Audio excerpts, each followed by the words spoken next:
if you get sun from 11 in the morning until 5 in the afternoon, or any 3 hours in that time area, that is a full sun location, and these perennials will love it there. And so let's start in and have a beautiful talk about these, because some of these are so lovely. This is a Pita. I know that the cat people already know all about this. It is a type of catmint. This one is a walker's low. It isn't that it's a low growing plant. It is, will get about 3 to 4 feet across and probably a good 1.5 feet tall. But it's because it comes from Walker's Low Garden in England, and that's where this was first discovered.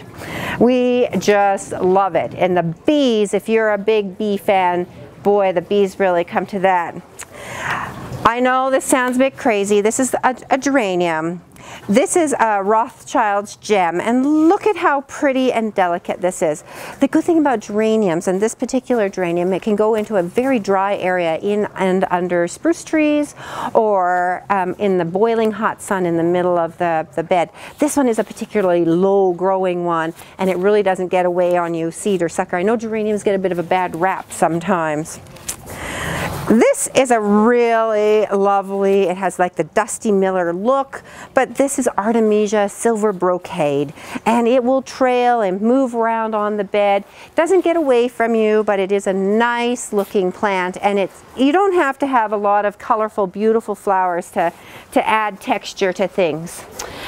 This plant, everybody loves it. Everybody knows it. If you're a farm girl like me, you all know about Achillea. This is yarrow. Now, in the wild, it isn't quite this vigorous and yellow, but it is hot, heat resistant. You can always tell heat resistant plants because they do have that silver look on the leaves. Beautiful silver. And this is a moonbeam, and look at how beautiful that is. I also grabbed another little favorite of mine because, as everybody knows, I'm quite an alpine enthusiastic, and this is Aloysha. Look at how pretty that is.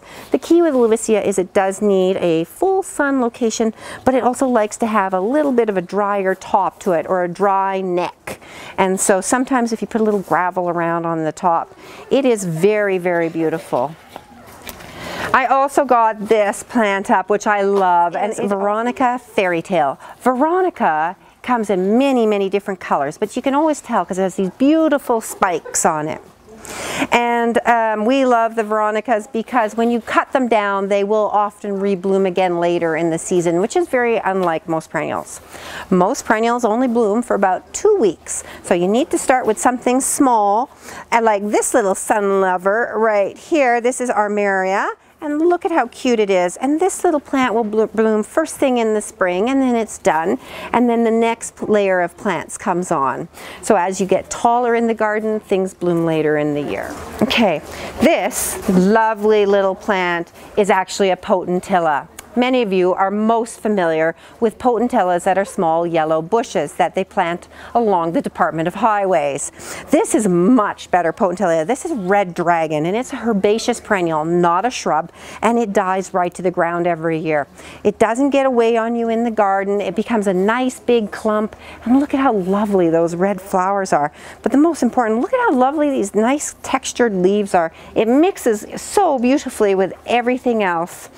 This Penstemon has these dark, beautiful red leaves and these light pale pink, purpley pink flowers on the top. But we love this Penstemon because it has this is Red Towers, has these beautiful, beautiful red. And you can start mixing your plants together so that you get a nice sunny combinations.